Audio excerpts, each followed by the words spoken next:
Hello friends, good evening, welcome to our channel. তোমরা এতক্ষণে হয়তো জেনে গিয়েছো যে রেলওয়ে আরপিএফ এসআই এর এক্সাম ডেট পাবলিশ হয়ে গিয়েছে। হ্যাঁ, এক্সাম ডেট পাবলিশ হয়ে গিয়েছে। রেলওয়ে এর আগেই কিন্তু আমাদের একটা বছরের শুরুর দিকে ক্যালেন্ডার দিয়েছিল। তো সেই ক্যালেন্ডার অনুযায়ী সরাসরি না হলেও 2-3 মাস এরপরে এক্সাম নিচ্ছে। এমনটা নয় যে আগের মতো 5 বছর 6 বছর পর পর এক্সাম নিচ্ছে, না, এরকমটা নেই। কিছুটা হলেও রেলওয়ে ফার্স্ট হয়েছে। এবার দেখো, নোটিফিকেশনটা হয়তো তোমরা সবাই পেয়ে গেছো।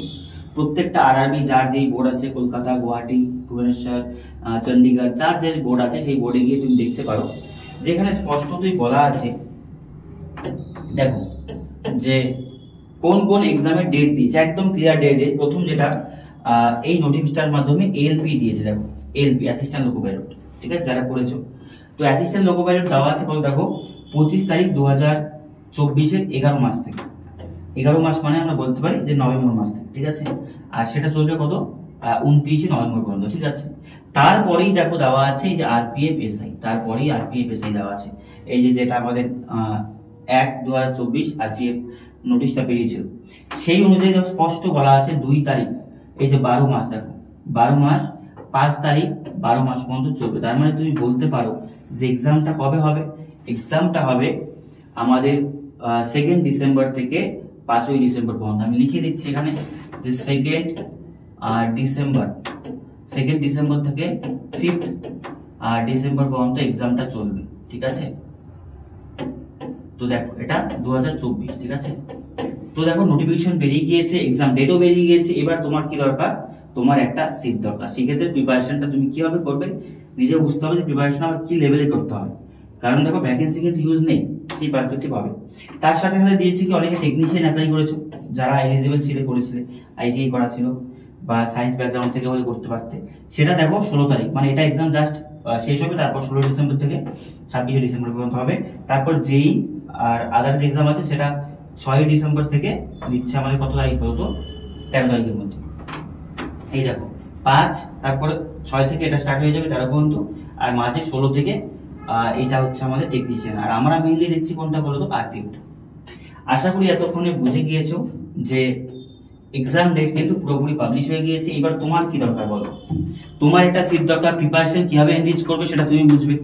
সেই ক্ষেত্রে তোমরা অফলাইন করছো, অনলাইন করছো, বাড়িতে করছো, যেখান থেকে পুরো মক টেস্ট দাও, একটা জব কিন্তু তোমার লাগবে। তো জবটা তোমার যদি লাগে তাহলে তুমি প্রিপারেশনটা সেই লেভেলে করো।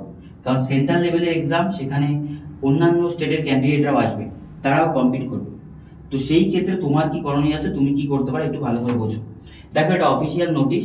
আর এই ক্ষেত্রে না একটা মিরাকেল টাইপের কি হয়েছিল বলতো, এটা 7 তারিখে নোটিশ বেরিয়েছে, 7 অক্টোবরের নোটিশ এটা, ঠিক আছে।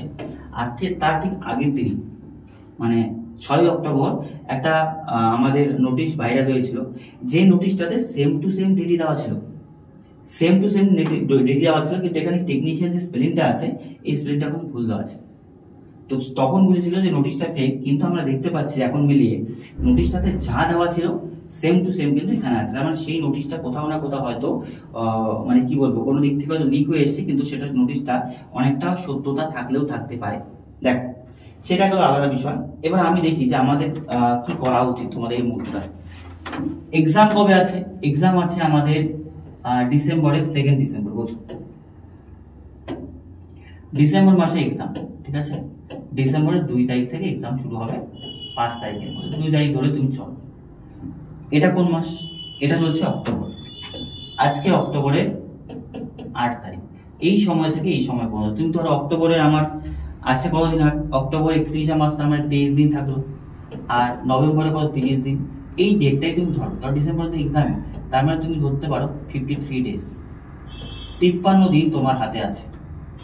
53 দিনের মধ্যে তুমি কিভাবে নিজেকে ইমপ্রুভ করতে পারো যে এক্সামটা তুমি ক্র্যাক করতে পারো। আজকে অক্টোবর, তার মানে সেখানে আমার থাকবে কতদিন, 23 দিন। আর এখানে নভেম্বরে 30 দিন, ডিসেম্বরে তো এক্সাম। এবার তুমি বলো, এইটা টাইমটা একটু ঠিকঠাক ইউটিলাইজ করতে পারো, তুমি এক্সামে পাস করে যাবে।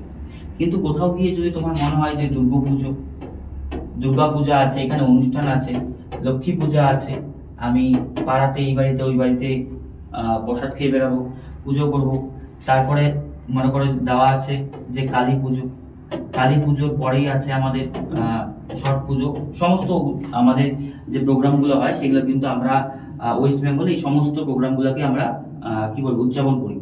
তো এইবারের বছরটা আমি বলবো তুমি এগুলোকে স্কিপ করো, এইবারের বছরটা আমি বলবো এইগুলো থেকে স্কিপ করো, রেড অ্যালার্ট দেওয়াটাকে স্কিপ করো। দুর্গা পূজা, লক্ষ্মী পূজা, কালী পূজা, ছট পূজা, আজকে এখানে অনুষ্ঠান আছে, কালকে ওখানে অর্কেস্ট্রা আসছে, সমস্ত কিছু একটু স্কিপ করো। কারণ যারা জবটা নেবে না তারা এই জিনিসগুলোকে স্কিপ করবে, কোথাও না কোথাও করবে। দুর্গাপুজোতে একদম বেরোবে না, বেরো জাস্ট একদিন বেরো, 2-1 ঘন্টা ঘোরাঘুরি করে চলে আসো, নাহলে মন খারাপ লাগবে, পড়তেও বুঝতে পারবে না। লক্ষ্মী পূজার আগে তুমি কুইট করতে পারো, কালী পূজার ক্ষেত্রে সেই ক্ষেত্রে বলবো আমি একদিন বেরোতে পারো, নির্দিষ্ট 2-3 ঘন্টার মধ্যে চলে আসো। তো বলবো এটাকে তুমি তোমার মতো করে তুমি কিভাবে ইউটিলাইজ করবে সময়গুলো করো, কিন্তু যদি এই সময়টাকে ইউটিলাইজ করতে না পারো তাহলে কিন্তু এক্সামে গিয়ে তুমি দেবে না। এখন পড়ার চেষ্টা করো, যদি অ্যাজ ইউজুয়াল চলছে সেভাবে যাও। অক্টোবর মতো শেষ পুজো দিয়ে তুমি নভেম্বরে গেলে, নভেম্বর থেকে তুমি পড়া শুরু করলে 1 মাস তোমার হাতে আছে। সেই মুহূর্তে কি শুরু হবে, শীত পড়ে যাবে, পিকনিক শুরু হবে, এটা হবে এটা হবে, এটা জাস্ট আমি অকেশন গুলো বললাম। এবার তুমি জানো তোমার প্রত্যেক দিন জীবনে কতটা পরিমাণ স্ট্রাগল করতে হয়, তোমার ফ্যামিলিকে সামলাতে হয়, তোমার বাড়িকে সামলাতে হয়। কেউ হয়তো বাইরে পার্ট টাইম কাজ করো, কেউ হয়তো কোনো দোকানে কাজ করো, কেউ হয়তো কোনো ফ্যাক্টরিতে কাজ করো, কেউ মাঠের কাজ করো, বা অন্যান্য অনেকভাবে আমরা স্টুডেন্টরা যারা আছি তারা কিন্তু এই সময়গুলোকে সার্ভাইভ করি সাকসেস পাওয়ার আগে পর্যন্ত, সেটা বুঝি।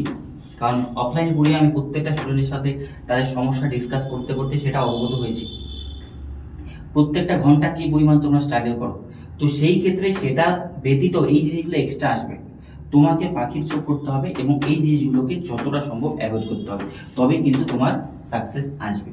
এবার দেখো, এবার কি বলতে পারি, এবার বলতে পারি যে কোমরে গামছা বেঁধে তুমি মাঠে নেমে পড়ো। তোমার হাতে টাইম নেই, 50 দিনের মতো টাইম আছে, 2-3 দিন তুমি ছেড়ে দাও। পুজোতে বাড়িতে আত্মীয় স্বজন আসবে, বন্ধু বান্ধব আসবে, সময় নষ্ট হবে। তুমি 50 দিন ধরে নাও মোরলেস, 50 দিনের মধ্যে 20 দিন তুমি যা সিলেবাস আছে আর একটু রিভাইজ করে নাও, আর বাকি শেষের 1 মাস আমি বলবো রিভাইজ আর মক টেস্ট, রিভাইজ আর মক টেস্ট।